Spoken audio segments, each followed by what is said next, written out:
हमें मुस्तफीद कर रहे थे। अब एक हमारे दरमियान एक ऐसी शख्सियत आपको याद होगा, और क्यों याद नहीं होगा, कौन भूल सकता है, पिछले दौर में जिस किस्म की तहरीक और एहतजाज के मामला थे, जो कुछ आपके साथ हो रहा था, एक ऐसी शख्सियत जो आपके हमारे और साबका इंतजामिया के दरमियान सीसा पिलाई दीवार और ढाल बनकर खड़ी रही। किसी जगह पे उस शख्स ने आगे आकर अपना फेस नहीं करवाया, अपनी जिम्मेदारियों को अदा करते हुए वो शख्स 1 to 16 की दिलों की धड़कन में मौजूद था। वो शख्स आज यहां मौजूद है। पुरतबाक अंदाज में इस्तेमाल कीजिए प्रोफेसर डॉक्टर जुबैर साहब का तशरीफ लाए प्लीज। बहुत प्यार, बहुत जुलूस, बहुत इज्जत, इंतहाई पुरजोश अंदाज में हम बहुत मशहूर हैं जुबैर भाई आपका, प्लीज। अस्सलाम वालेकुम। मैं जब यहाँ पे आया था तो मेरे बहुत सब आप मेरे दोस्त, मेरे भाई, मेरे साथी हैं। तो कोरोना की वजह ने हमें थोड़ा सा मोहतात कर दिया, डरा दिया, धमका दिया।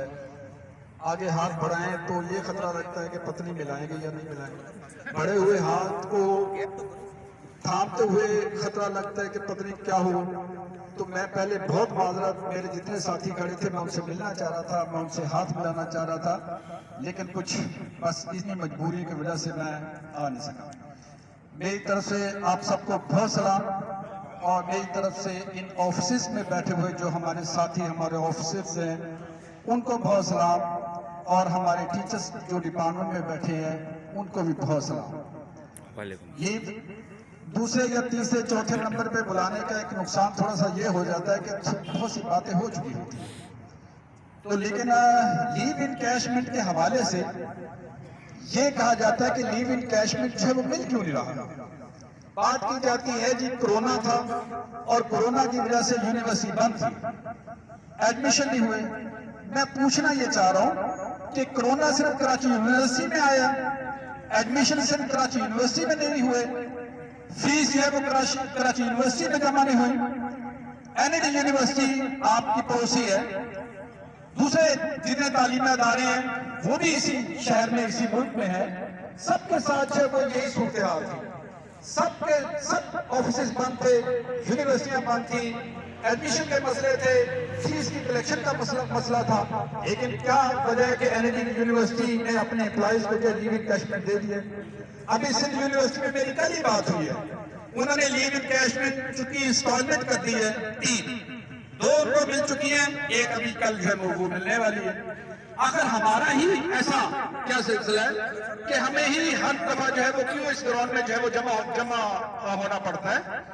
सर ये मैं पिछली इंतजामिया का पार्ट था, कैंपस सेक्रेटरी था और बहुत से वाक़यात का चश्मदीद गवाह था, और उसमें एक बाकी तरफ इशारा करना चाह रहा हूँ। उस वक्त भी यही हालात थे, लीव इन कैशमेंट के लिए जो है वो डिमांड की जा रही थी। इंतजामिया की तरफ से ये कहा जा रहा था कि पैसे नहीं। मैं भी वहां पे मौजूद था, वीसी साहब के पास, अजमल साहब के पास, आपके मैं कुछ काफी साथी थे वहां पे, यकीनन आप में से भी वहां पे होंगे।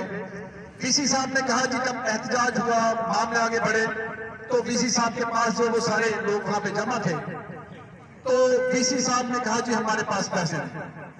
आप ही ने भाई मेरे ख्याल में जो हमारे साथी यहाँ पे बैठे हैं, ये फरहान और ये इनके साथी, मेरे ख्याल में यही इन्होंने कहा, मेरे सामने कहा, मैं आई विटनेस हूं इस बात का। कहने लगे कि सर अपने चीफ अकाउंटेंट साहब तो ये कह रहे हैं कि पैसे हैं। अजमल साहब ने कहा है अच्छा, तो चीफ अकाउंटेंट को बुलाओ। चीफ अकाउंटेंट साहब आए, बाल खुदा मैं अल्लाह को हाजिर नाजिर जान के कहता हूँ कि वीसी साहब ने कहा हाँ भी पैसों की क्या सूरत है। उन्होंने कहा कि पैसे हम दे सकते हैं। तो वीसी साहब का रंग एकदम फट हुआ, एकदम गुस्से में आए आपने, और कहा कि सुबह तक तो तुम मुझे ये कह रहे थे कि पैसे नहीं है, अब पैसे जो है वो कहां से आ गए।